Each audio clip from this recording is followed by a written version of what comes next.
ова што денеска ни се предлага, а требаше да биде 2 дена разголемување на акцизата за безоловните горива и за дизелот, сега од денеска дознав дека всушност не 2, туку 3 денара требало да биде зголемено. Класичен пример кога еден мал круг на бизнисмени кои што се роднински или пријателски поврзани со партијата или семејството на власт, како што во случајот е во Македонија, успеваа за себе да на грбот на граѓаните да обезбедат определени привилегии. И сето тоа не потсеќа на ние тажни времења во 90-тите, во онаа транзиција, која што навистина голем број наши сограѓани, стотици илјади наши сограѓани, навистина не би сакале да се сеќаваат. И ова не е решение за проблемот на буџетот, тоа не е решение за проблемот на македонската економија, напротив, ваков тип на мерки се сосема спротивни на она што го збореше семејството на власт или партијата на власт во Македонија. Се сеќавате, тогаш Зоран Заев велеше дека нема да бараме пари внатре во Македонија, туку ќе бараме пари надвор.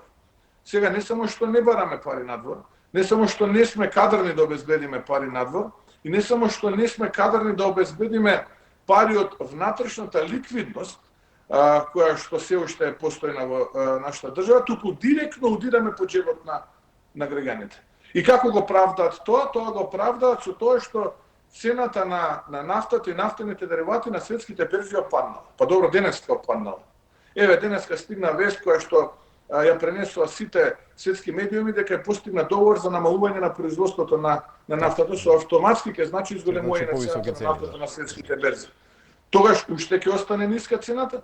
Видете, ние наместо во овие тешки моменти, кога граѓаните се во самоизолација, кога се во изолација, кога важи ограничување на движењето на граѓаните, кога голем дел од нашите сограѓани немаат примерно плата или голем дел од нашите сограѓани имаат примерно минимална плата со која што едва од први до први ќе оскрпат месецот, наместо да искористиме поволната прилика со нафтата и нафтени деривати и да апелираме до трговците да ги намалат цените, ние што правиме? Ние апелираме сосема спротивно. Значи, семејството на власт и партијата на власт апелира сосема спротивно и вели изголемете цената на нафтата, затоа што еве таа е сега прениска и ние на тој начин ќе прибереме повеќе пари во буџетот, а од друга страна не сакаат да се откажат од би рекол непродуктивните трошоци, партиските вработувања, не сакаат да се откажат од договорните услуги. Сето тоа не важи, тоа не е доведено сега во предред, туку ајде ќе удриме најдиректно по џебот на граѓаните.